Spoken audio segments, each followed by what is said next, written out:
Well, I found a new job again, and this time it was being a cameraman for a crew of ghost hunters, and I was paired up with some person who called himself Tank. We began searching the house for any evidence on the ghost species. Tank attempted to communicate with the spirit, but it was not in a talkative mood. We noticed the temperature was cold and that it was EMF level 5, so we assumed it was a demon. And our suspicion was correct when we noticed a handprint with the black light. We decided to get the hell out of there before we got touched by demons, and it may have saved our lives.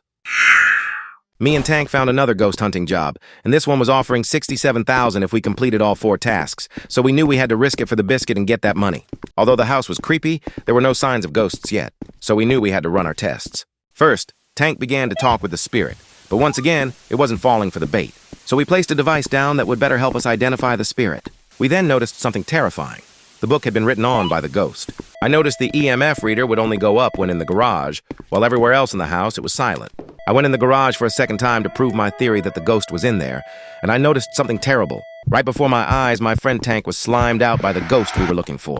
I quickly ran out of the house in fear for my life, but I decided to go back in there because I had to avenge Tank in case he died from his wounds. Unfortunately, the monster came out, and while I thought I would jump his I started running for my life. I was caught just like Tank, and every bone in my body was broken.